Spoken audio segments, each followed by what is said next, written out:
justice!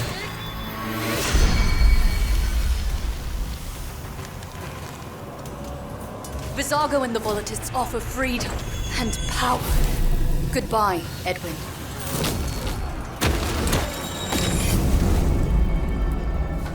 We must inform the Bishop of Visago's return and assemble a force to stop him. Dark crystal essence is the key to our power. I'd rather die standing than kneel before a lunatic. As you wish. Your time is over. We cannot be stopped.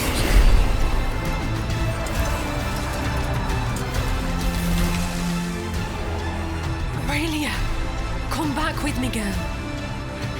It's not too late. I'm sorry I can't be who you want me to be.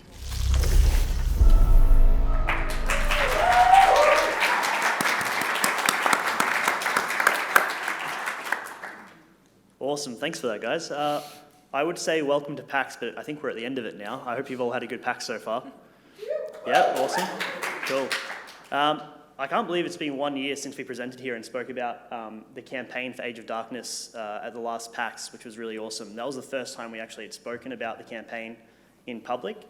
Since then, we have released our Acts 1 and 2 of the campaign and are now about to release our final act, Exile's Return, which will be coming out later this year, which would be winter when we talk to Europe or America, but for us it's summer, a good summertime treat. So I am Ryan McMahon and I am our General Manager of PC and Console at PlaySide. That's my boring title. My fun one is I get to be Game Director on Age of Darkness, which is really cool.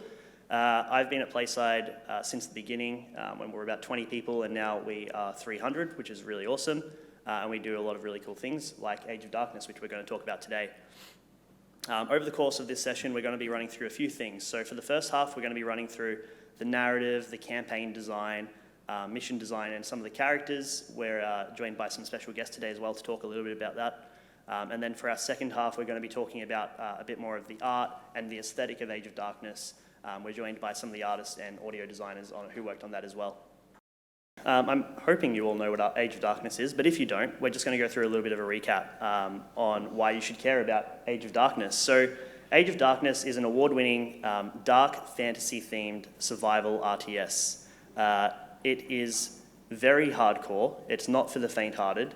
The game is a challenge, and you will have to try again after you fail many, many times. And that is because we have created a custom technology for our game, we call Swarm Tech, which allows us to render up to 70,000 units on screen at a time. This isn't like 70,000 sprites or anything like that. This is 70,000 3D rendered characters on screen at one time, which means you are, at one time, can be fighting up to 70,000 enemies, which it gets pretty intense. In the game, you choose a hero. So you pick your hero. We've got 6 heroes in the game, with our 6th hero coming out as part of our new update, which we'll be talking about a little bit later. We also just saw her featured in the trailer we played at the start. When you play your hero, you lead your armies and basically try to retake the lands that have been lost to the Nightmare threat. Cool. So we have been in early access for 2 years as of today. How cool is that? And we've been able to maintain a really positive relationship with our community and a positive review score on Steam throughout that time. So I guess we're kind of doing the right things when it comes to that. As I mentioned earlier, we brought out Act 1 and 2 of our campaign at the start of this year, which has seen some awesome sentiment around it. Our campaign is like a love story almost to the old Warcraft 3 campaign. So if anyone's familiar with Warcraft 3, you're really going to like this. But now we're going to be talking about the Exile's Return update with some of the people we have here today. So I'm just going to go through and introduce them all really quickly. I think it actually might be great if you guys can do a little 30-second intro of yourselves. So I'll start with you, Mario, if you want to go first. Yep, sure. Hey, everyone. I'm Mario. I'm a senior designer on Age of Darkness, and I've kind of been on board the team right from the conception of this game all the way through to us announcing things like campaign, so introducing things like story and stuff. My day today really is just working on all aspects of the game, from balancing and tweaking to narrative sort of things, all the way down to making content of the actual missions alongside some other designers as well. So yeah, pretty much that's me. Awesome. Thanks, Mario. I'll pass it to Shane next. Yeah, hey everyone, I'm Shane. I'm a designer on Age of Darkness, primarily focused on the campaign, so building a lot of the missions and such. Yeah, no, definitely been a really cool experience working with this team, and especially some of the missions. Can't wait to see some of the stuff we've got coming in the future and talk about it as well. But yeah, that's me. Cool. Thanks, Shane. And we also are joined by a very special guest today. Guy, pass it to you. Yeah, I'm Guy, and I play Edwin in Age of Darkness, and I've been a voice actor in Warframe and a whole bunch of other games and some games coming out. And yeah, I love Age of Darkness. Awesome. Surely give us a line in the intro. Come on. Huh? Introduce Edwin real quick as well. All right. Now you've put me on the spot, but all right, I'll do a little bit just for you. Fight back the nightmares.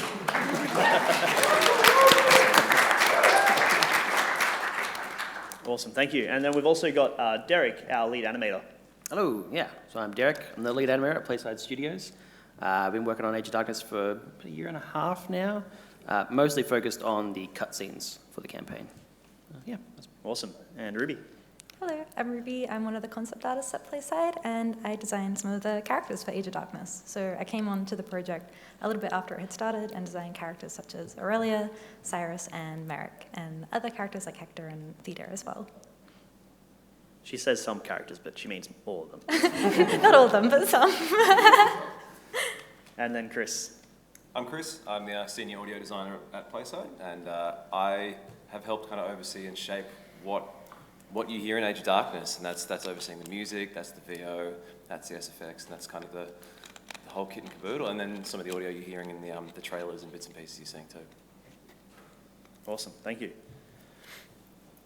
So the story so far, we're going to jump into a little bit about the development of the campaign. I'm going to be asking this lovely group of people some questions, and they're going to have some discussion around that as well, so you guys get a little bit of insight to how these fine folk work together. So, I mean, before we go into it, I would love to get a big round of applause for Guy, who lives here in Melbourne.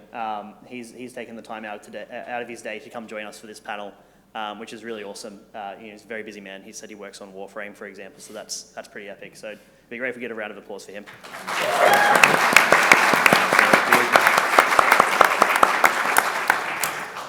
We're just trying to get him to come back next time. Mario, do you want to give us a summary of where we are at in the story so far, going into Exile's Return? Yeah, can do. Easy. Sweet. So yeah, we've come up to the end of Act 2 with the part of the campaign we've just released. And we get to see a small glimpse of the history of the Order and kind of how events have led to this point. So it gives us a little bit of insight. Then we jump into the present time, where Edwin and his protege, Aurelia, are heading out and trying to find the source of returning nightmares. Pretty much along the way, they find a few different things, a few different enemies and stuff, and some events lead them to a bit of danger, where Aurelia is actually inflicted with some dark essence and isn't quite right, and because of this, he's now pushing to get her a cure and stop the nightmares at the same time. Along the way, they run into his old protege, Alice, who's the queen of the rebellion, kind of like a rivaling faction to the Order. And at the same time, we've got Vizago, who he's kind of on his way to find the source of this new dark essence power, which is Aurelia.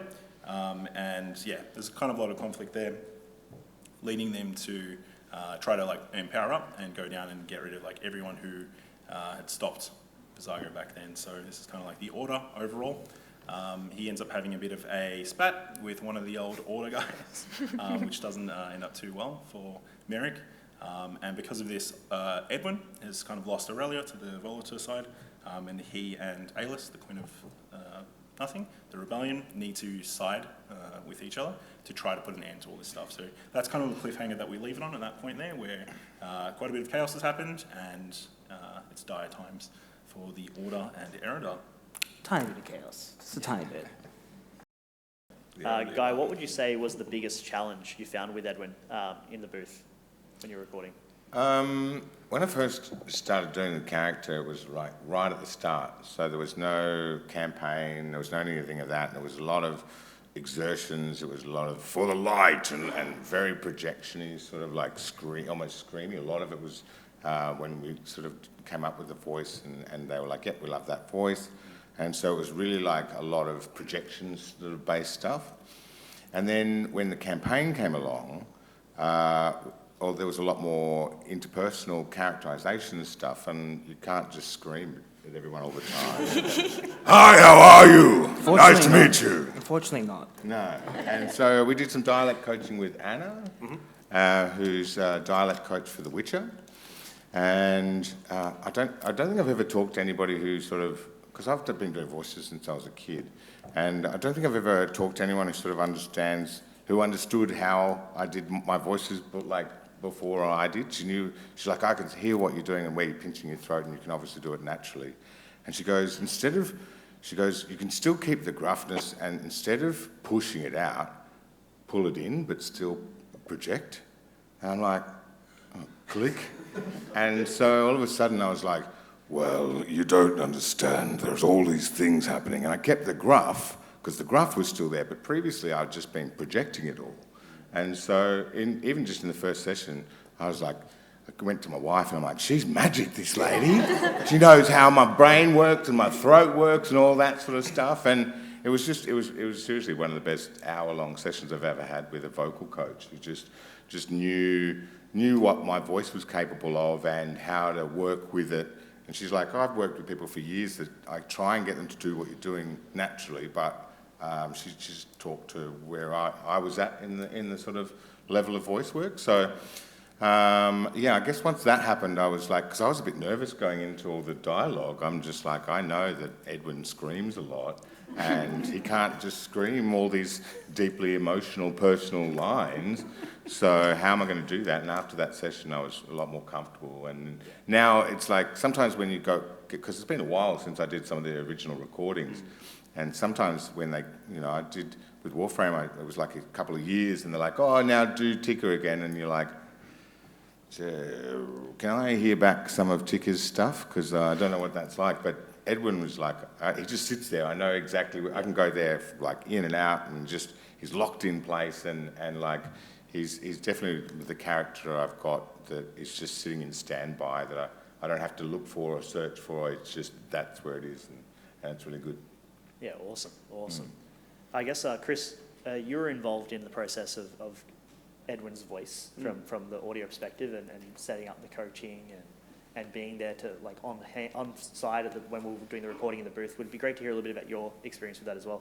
Sure. I mean, it's a really cool thing to be able to touch on what you found at the very early stages, is because as Guy mentioned before, when we first created Edwin as a character and as a unit, Edwin was the first hero that existed in the game.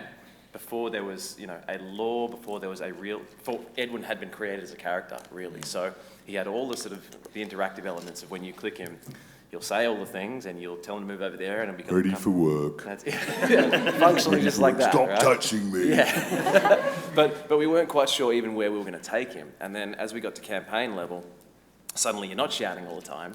And we have to work out, well, who is Edwin when he's not shouting at people, when he's not killing everyone? And then also how that factors into him having a really an important relationship as a pseudo-father figure as well, and how to kind of make sure that's a believable interaction all the way through. And even more so when, at that point, well, even now, you've not met Crystal, who plays Aurelia. Most of the characters in the game have never met or talked to each other.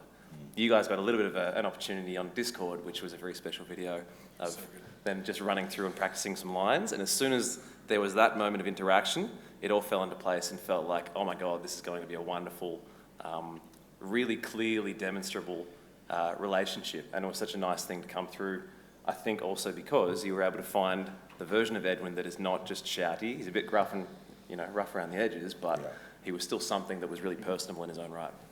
Yeah. And as a voice actor as well, sometimes you're just recording in isolation, and you get a little bit of context from the direction. They might go, okay, this is happening here, that's happening there, but you don't speak to any of the other voice actors. We did an early table read at the Storm Eye table read, and that was really great. I've never done that before with other voice actors, and they were all just sitting there just reading our scripts, but it was like everyone's voice was kind of in place, and it was just really nice to actually be in a space where all of us were in the same scene together, and it gave me a real feeling for who Aylis was and who Aurelia was, and well, she wasn't in that scene, but she was, but only as a baby. Yeah. But yeah, but it was nice to have everyone sort of in that space and being able to interact with each other, and chatting to Aurelia, the act Crystal who did Aurelia was really great because we just sort of had a video chat and we sort of got chatting as human beings, and then we ran through some lines, and I could really feel that relationship because she was really great with her character as well, and so it made it, she was really impulsive and like impetuous and just running off, and it was just like, oh, I just have to tell her off, and like I'm at the show and stop going over there, get over here, stop that, this is this, don't do that, you know, and built that relationship. Yeah, yeah. That's you mentioned something there, Chris, about how when we were creating Edwin, we didn't really know what we wanted from it yet, and it brought up this memory of how Edwin actually started as a unit. We didn't have heroes. Yep. It was, we had this heavy two-handed sword unit with a helmet, and I think we're maybe like 2 months out from release, and we go, the game would be really cool with heroes, right? Yeah, what does a hero look like? And then suddenly this unit is now a hero, and we go, okay, doesn't feel really hero-like. How do we make him more hero-like? Let's take the helmet off. We took the helmet off and then did a rugged-looking face, and then had to get voice acting online. There's all these things just coming on and popping off last minute, and that it really is kind of where the magic happened as well, because it was all these cool ideas being thrown around at the last second, and just everything coming online so quickly to match that. Shane, I just want to jump to you real quick. How are we upping the ante for the final 3 missions in the campaign? You know, you've jumped in and taken a lot of ownership over the last few missions. What can you tell us about the upcoming combat encounters there? Yeah, absolutely. No, so like the final 3 missions, especially right now where we are in the story, we're really reaching like the emotional climax for these events. Like if you go back to like starting in prologue with the sort of desolate town, walking through there, nightmares there, and then we kind of go back more into like a foresty, kind of calmer area, but now we're really going back into more of the hardcore, conflict-heavy side of Erodar. So especially with Mission 8, like as you can see in the slide behind me, there's going to be a huge impact with nightmares, especially with the sort of Volatis relationship with them. That's something really exciting that we're going to be exploring. And I think as well, like going into more depth about where do the Aldermen live and what type of environment do they come from. Like those are all things I think, yeah, are going to be really exciting. For Mission 9 as well, we're doing really big set pieces like entire castle sieges and things. Like things on a scale that you haven't seen before in campaign. You're definitely going to have a lot of options as well. We're running the full gamut of all of our units and buildings. Like we've reached the point now where everything's unlocked. So it's going to be basically the player will have all the opportunities to tactically plan and strategize just their way of taking down these huge targets. And we'll be ending with quite a big surprise, which I'm not 100% sure how much we can say about. Yeah, you can say it. It's a big boss fight. But it's... I don't want to spoil anything because I'm working on it. It's like, it's going to be big. It's pretty cool, but it's very interesting when you say to be trying to make something as epic as a boss fight, but in an RTS where you're controlling thousands of units. Yeah, no, it's definitely a big challenge, but at the end of the day, like it kind of works with the narrative tone. Because when we sort of set out to build missions, we really focus on like a set of gameplay beats and narrative beats. And luckily in this case, where the story is going, having a huge formidable foe at the end, we kind of want you to throw a huge army at it and basically like a kind of like almost like Battle of 3 Kingdoms kind of thing. So it's almost really, like a realistic boss fight. You actually need you lots need of to units. you really do feel like you're throwing all of Erodar's combined forces at it. Yeah, awesome. What would you say were the key elements when it came to designing a level from a gameplay perspective? Yeah. So you've worked on Mission 5, 6, Prologue. 9, and 10 now, and Prologue. Prologue, 8, 9, yeah. Yep, and 5 and 6? Yes. Yep, there's quite a few. That's almost half of them. Yeah. And what would you say are like the key elements when approaching those levels, and what were your inspirations? Yeah, so it's interesting, 'cause in mission design, we all have our own individual approaches, but as for mine, it's really about coming about it from the player experience. So Mission 6, for example, is very much built on kind of like the prison break idea. For instance, I'll look at concept arts done by like Ruby of the different characters and start to think, what could be interesting situations we get them in? So if we actually can play the video here, you'll see that we had this idea of like using 2 heroes at once. And the way that idea kind of starts, it usually just with me goes... Shane. Would we be able to play the video? I can't control the mouse, by the way. So the way these ideas sort of start is like it's usually just me going, 2 heroes at once, 2 heroes at once. And then from there, we kind of refine it down to like what we call a basic blockout or pass. Once the video plays, you'll see, but it starts off as a very kind of simple, not really very fun experience. And then from there, we kind of talk about the values we want to uphold. So in Mission 6, for example, a big key element was like, okay, we want to have this fast-feeling intensity around breaking your own units out of prison. As Edwin, the Order Knight, is kind of coming down, he's getting all of his people out of jail, and they're all coming down. And then from there, we kind of go in towards more, all right, but now, narratively, at the end of this mission, we have to have Edwin or Alis and Cyrus decide to work together. So how can we actually express that through gameplay? And so this encounter, which hopefully if we can play the video, we'll be able to see the iterations of. Almost there. Oh yeah, cool. So this is usually how an encounter starts off, which is really block out art. And I'm just like kind of playing around with, okay, 2 heroes at once. Can our engine even support that? It could. Awesome. That's like 90% of the way. And you see things here, like we used to have like these kind of like UIs pop up, but it was pretty So we removed all of that. And you can kind of like see how we've distilled it. And by the way, shout out to Derek and also our 3D artist Hannah, who did a lot of the prison art around this. They did a fantastic job at selling it. And I really love the way we have the interplay of the hero's ability. So like Cyrus will place down his caltrops, and then you can get like a snipe in. Meanwhile, Alis can summon her loyal guards, and they come running through. Yeah, those sort of interplays we really like to focus on a lot, especially in development. And Guy, what would you say are some of the elements of Edwin or his character arc that you resonate with him the most over the course of the campaign? I like the fact that Edwin, even when everybody else has sort of lost their way, he has still got his own moral code that he sticks to, and he doesn't even like in the start when the Order sort of goes off and tells him to kill the child. You know, even though he's a very staunch, loyal Order guard, he doesn't break that, and he's got his own moral code that he holds when everybody else has dropped it. You know, and he's kind of like the beacon of hope when everybody else, even on his own team, has dropped the ball. He's the one going, it doesn't matter, somebody has to fight for hope, and that's the part that I think I resonate with the most. Yeah. And then also, Mario, you've been on the campaign since the start. I mean, the game since the start, really. How did some of the features evolve as development went along? Things changed quite a lot. It's fine if it's playing, that's all good.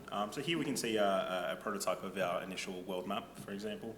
So that very sort of bare bones, just with the early concept. And this is another iteration. This video pretty much just shows the stages of how that changed. Oh, we got audio for this one. Yeah. Nice.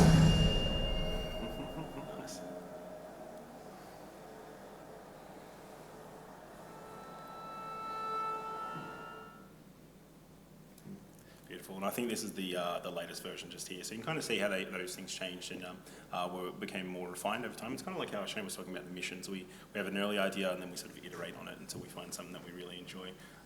It wasn't just the world map that things like this change with. It happens with a lot of our mechanics and a lot of our, even story is also iterated over time. So yeah, it's really just about us having a general idea that we're excited about and then chipping away all the things that don't add to that until we've got something that is really polished and really exciting.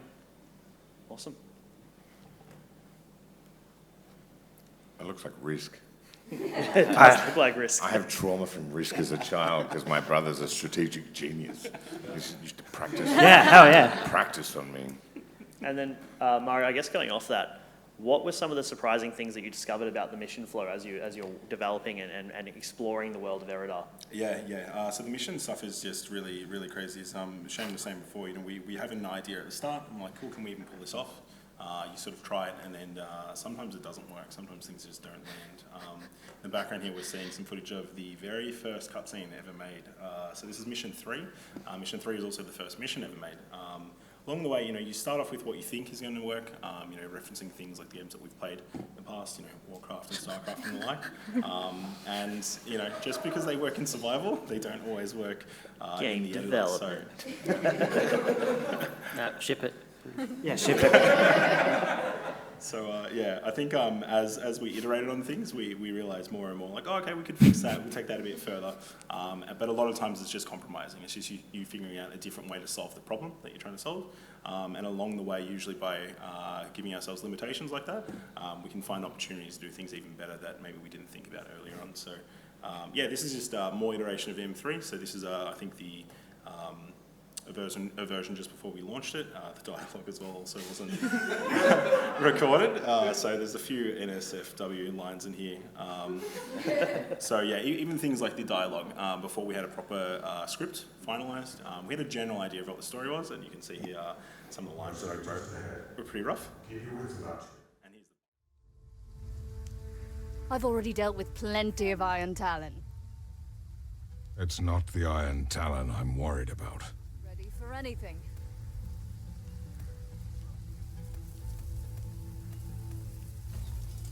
Merrick, you slovenly sot. Look at the state of this place. The keep is in shambles. Your men are scattered. Are you drunk? I'm injured is what I am, Theda. And this sunny day numbs the pain. Should have never let you take the oath, you old prude. Yeah, so we can see there that all those different iterations were actually for the exact same area. Shane mentioned, in the second version we had, I think, 3 Edwins, because that was the only model we had at the time, but that was meant to depict, Theda, Edwin, and Aurelia. So, yeah, a lot of it is just iterating on that same core concept until we find, what actually makes it sing. Awesome, thanks guys. So I guess we'll go into the next stage of this talk where we want to talk to some of the artists, as well as Chris, about Aurelia, the daughter of Ruin, our new hero that we're adding into the game.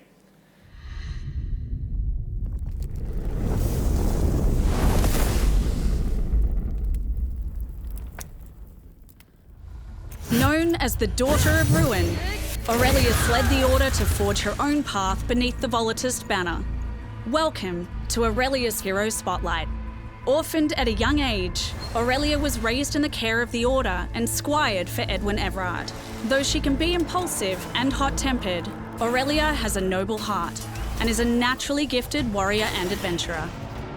The allure of the Veil and her desire to forge her own path ultimately led her to side with Vizago and the Volatists, where she can finally show her true powers.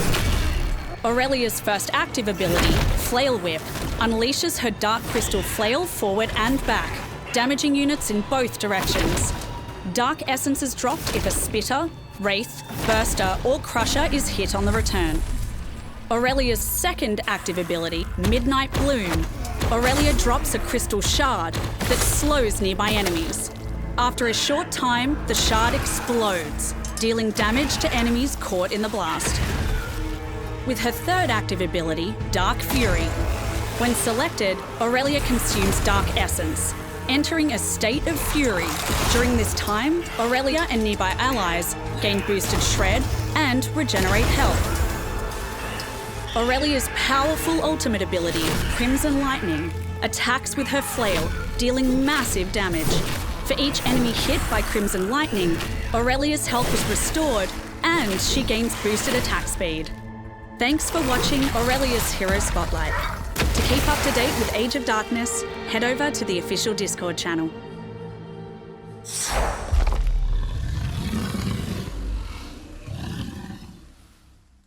First of all, really cool seeing that on the big screen. We don't get to do that often, so that was fun.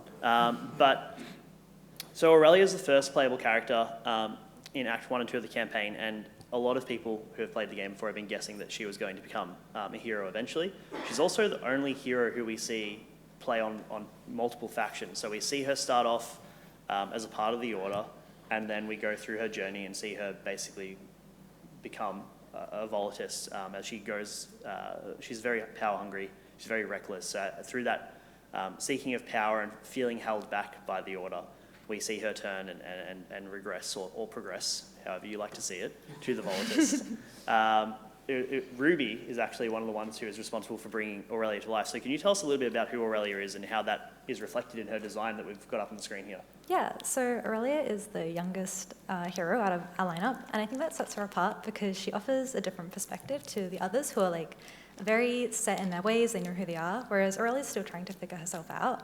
So we see this sort of reflected in the way that her design transitions from her original Lightbearer design in the Order to her Volatus design.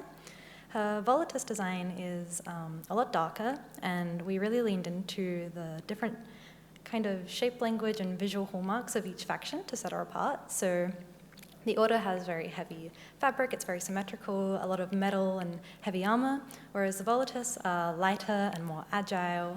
They don't have as much plate armor, and her armor is not as well maintained because she's not maintaining those discipline values like she would have in the Order. And so I guess we see those new elements in her Volatus design, as well as things like the dark crystals, of course, the green color, and different parts of her design that sort of take after Vizago, showing her transition away from the Order. Yeah, awesome. So, and we've got some images on the screen here about showing her Order version as well as her Volatus version. Would you be able to talk a little bit more about how you made her read Volatus? You kind of dove down into what makes a character a Volatus while also staying true to her original design from the Order. Yeah, so there are a couple of parts of her design that we wanted to maintain throughout. So part of that was just some of the details from her Order design, such as the padded skirt that she wears. She maintains that in her Volatus design, and I kind of imagine how would she, if she was to rebel and change her outfit, what would she do? So I imagine that maybe she ripped off the sleeves of her Lightbearer outfit, so they're more mobile now. And then other aspects such as her hair have changed. So instead of having it in this tight bun that's all pulled back, she's got it in this loose braids to the side to kind of show that she's become a bit more rebellious. But even though her new design is still even though her new design has become more dark and edgy, I still felt like it was really important to maintain some humanizing elements of her design as well. So she still has these very youthful cheeks, these round eyes, but she's trying to cover it up with her dark makeup and these torn clothes. But I think I wanted to emphasize that despite her very volatile personality, she's kind of just a young person who's quite lost in life and just trying to find her way forwards. So yeah. And then I guess in terms of her skills, one of my favorite changes in her design is her Lightbearer weapon and how it changes to her flail for the Volatus side. So her Lightbearer mace staff that she has, it carries the flame of the Order, but when she transitions to Volatus, it's almost like the head of her weapon has literally been inverted, and instead of carrying the light, it now carries a dark crystal. So I think that also emphasizes the change in what she values, and also gives way to abilities such as Flail Whip and Crimson Lightning, and all those others that were mentioned in her Hero Spotlight too. So, yeah, awesome. And then when it comes to, what I really want to dive into here is when it comes to designing a hero like this, it's obviously, the art's a big part of it, but what is the relationship and the collaboration between someone like yourself and Mario when it comes to designing a hero like this? Yeah, when we get the brief, it usually comes from design. So Mario will write up, I guess, both what her abilities are, but then also who Aurelia is at her core as a person. So at the time, we had a bit of information about her backstory, her past as a child, and her beginnings in the Order into the Volatus side. So it was a matter of balancing those elements of her personality and combining those with her design specifications, knowing that she had to be a hero who is more agile and a bit more aggressive, and knowing that she has this Flare Whip ability. Then we have to think, what kind of weapon would she have? How would she move? And so usually starts with design, and then we kind of try to interpret and collaborate with them to create something that suits the brief while also adding a new visual spin to it. Yeah. And how does that work from your perspective, Mario?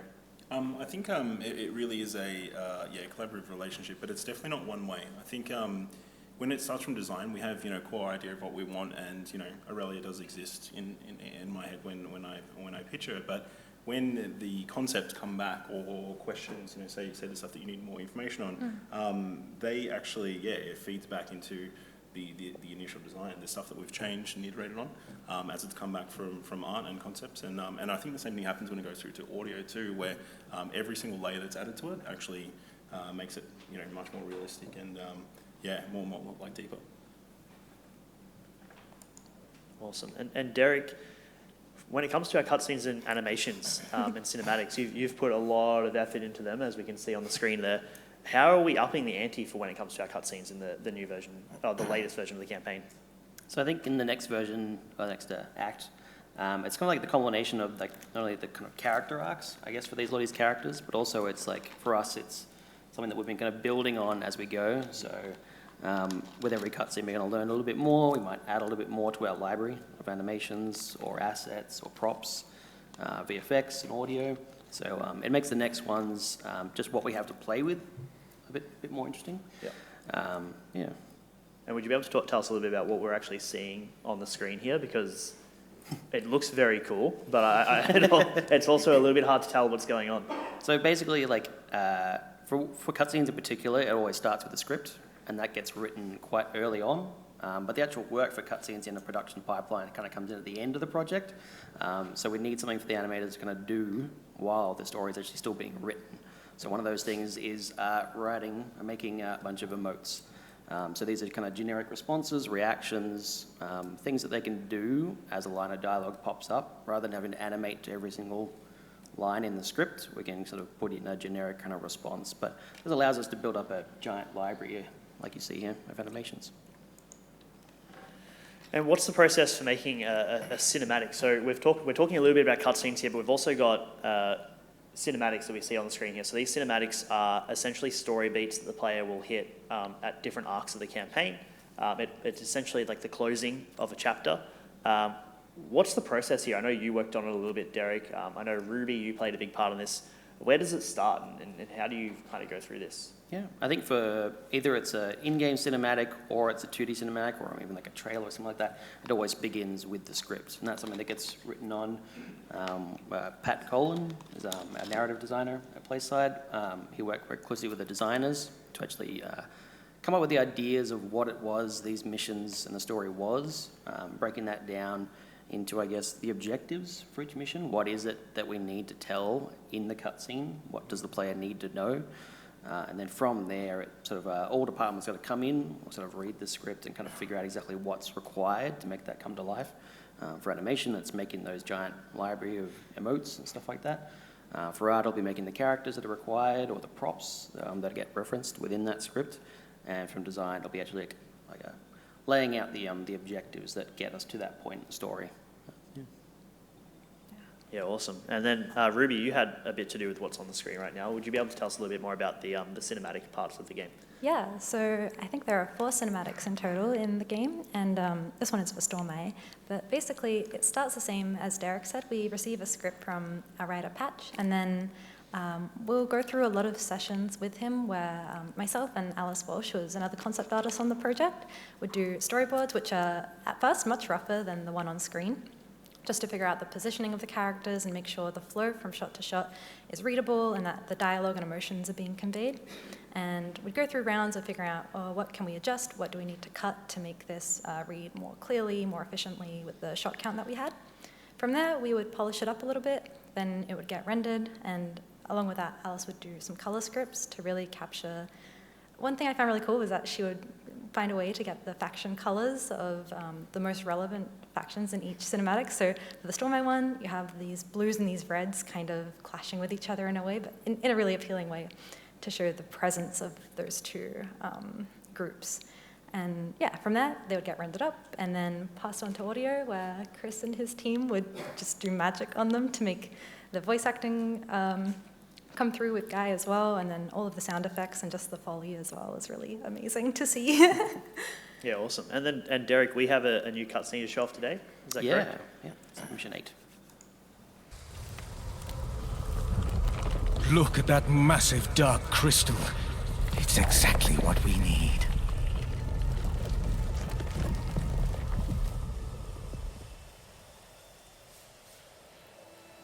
Here, have another taste. You'll need your strength for Falconreach.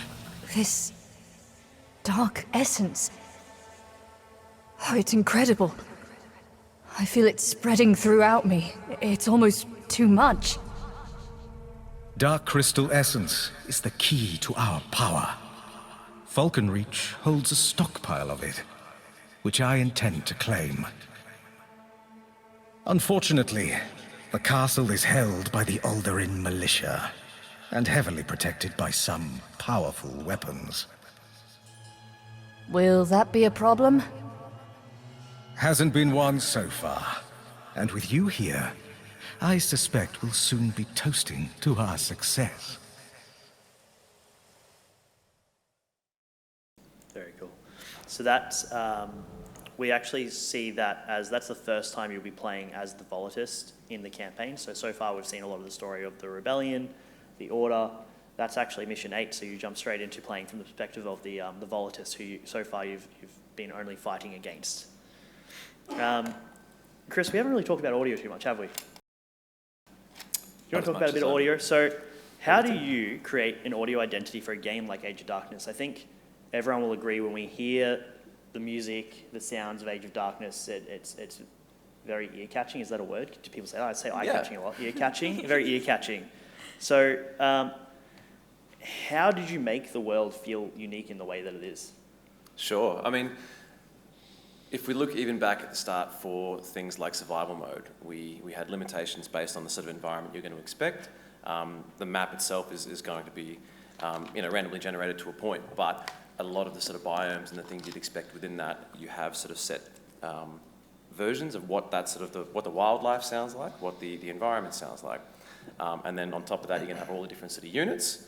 And then the main thing we needed to really bring to life was what happens when the Veil comes in. So we had a couple of key pillars to be able to build on, being how do you keep people engaged? How do you keep this world feeling like it's alive, even if it's going to be a different experience each time? But then, more importantly, how do you really fear the Veil? And so when you have these sort of pillars, those are the sort of things you kind of establish, and you try and place them against each other. And you talk about, all right, how can we lean into making something feel a particular way? And then how does that map out against every other version of what a gameplay experience feels like as well? So you start with one thing and say, that's the core thing we need to get right. The Veil in this scenario was a big aspect of that. And so if we've landed this thing, how can we keep the rest of the gameplay experience and players' interactions and just building bases and exploring and dealing with the risk of day-night cycles, how can we make that feel comparatively still compelling, but you don't want to peak too soon? And so when it comes to actually developing all the individual aspects, you'll lean into what do we need this thing to achieve from a design, from a gameplay perspective, first and foremost, and then how can we make it feel like there is a level of consistency with either, say, the units and the unit types, and then also from within the factions as well. Or you've seen, for instance, you're seeing some of Aurelia's spell effects. For those who are familiar with Visago, a lot of your Volitist stuff relies very heavily on this dark essence, this crystal elements, right? The big flashy red stuff, really. So how do you make sure that these characters feel like they're all using the same big flashy red stuff? That's the kind of the important sort of questions you need to lean into. And if you can make it feel like the sources of the power, the sources of the environment, and then the things that people are interacting with on their day-to-day basis feels like a normal part of the world, then you're onto a good thing. Awesome. So you got a video for us? Yes. So we'll play this one and I'll talk you through it.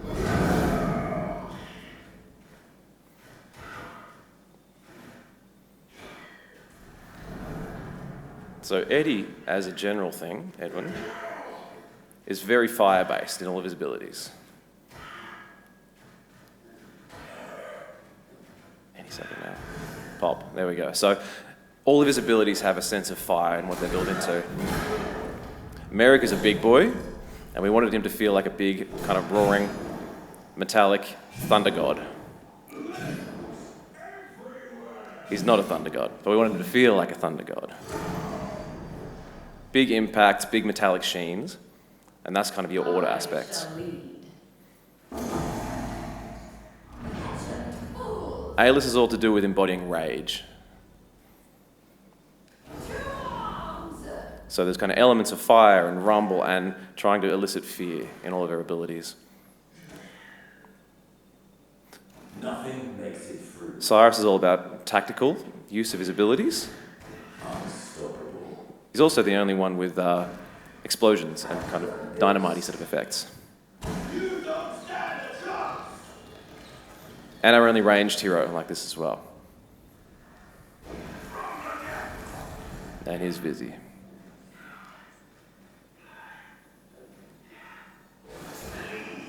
So we want Visago to feel powerful and hyper-violent.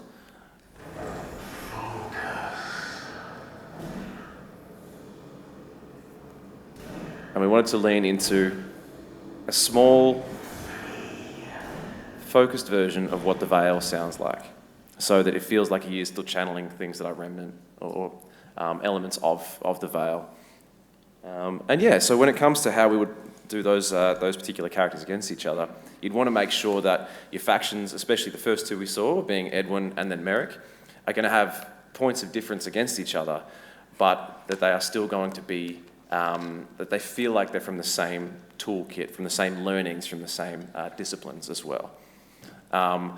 Then the Rebellion is kind of a slightly different version, because the Rebellion is about who you can pull in from the world, who's coming to join the cause with the skill sets you have available. And then the Volatus is entirely based on this crystal magic. But I'll leave you to ask this particular question. Yeah, and one of your favourite experiences working on Age of Darkness was a little excursion. Go through the video for that now. Yep. Not for my glory, for the light. Not for my brother, for the light. Not for my life, for the light. So this was a lot of fun. This was a lot of fun. We hit a point in the Dunstock cinematic where there's a moment where Hector basically has a little kind of call to action moment, being like, all right, everybody who's here in this area around, prove your worth. You know, recite your vows, recite the words that you should know to prove that you are still standing with us as your core beliefs. And we had a lot of different takes of different people doing this, and normally what we do in that sort of scenario is you'd sit in a booth. So you could get Guy on a mic and you'd have one person, you know, this far away, and you do version after version after version. You might try and pitch it differently, you might try and get them to pronounce it differently so it sounds like different people, and it didn't work. So we had to get the real deal, which meant that this was like a Friday afternoon or something. We saw Talia at the start holding the boom mic. We had just little bits and pieces, and we're dealing with trams going past every couple of minutes as well. And it's a lot of inquisitive stares from people nearby. But this was exactly what it needed. So we were able to go through and get this boisterous 300-esque crowd to come through and really just make sure that particular moment, as a pivotal story arc moment for Edwin and for Visago as well, really came to life and had the gravitas and the momentum that it needed. Awesome. It's great fun. I was actually out that day. I've been asking Chris to let me be a voice in the game. We got to find the right voice. That's the most important part. And the one day I wasn't there, they do this. Guy, there's a very memorable moment in Age of Darkness where Edwin goes, not for my glory, for the light. Could you just hit us with that voice line real quick? And then I'm going to do something else after that. Just for the light. Not for my glory, for the light. Does he say not for my glory? Doesn't he? Now. Oh, yeah, it's fine. He says for the light. Yeah. But do the whole thing. Do the moment. Not for my glory, for the light. Now, someone who's brave enough, I want you to come up and do your best impression of that voice, and you're going to walk away with an Age of Darkness t-shirt like one of the ones that Mario and Ruby are wearing, or this gentleman here with the mic. This gentleman wants to do it.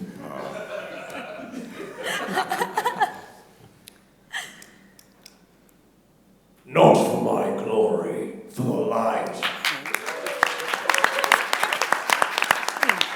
You sound like a Volatus. How did you get in here? That was incredible. We've got more shirts. Does anyone else want to do it? That was cool. Any more? This gentleman. Free shirts, guys. Come on. I just saw that. Anyone else? Cowards. Perfect. All right, we'll leave it there. Thanks so much, guys. Go on, Ryan. Yeah, Ryan. Me? You do it for sure. I've already got the shirt. I don't need to do it. Not for the glory, for the shirt. I don't have a shirt. You get one as well. Awesome. Everyone gets a shirt. You get a shirt. You get a shirt. Check under your seats. Yeah, I made you look. All right, thanks, guys. See ya. Thank you for coming.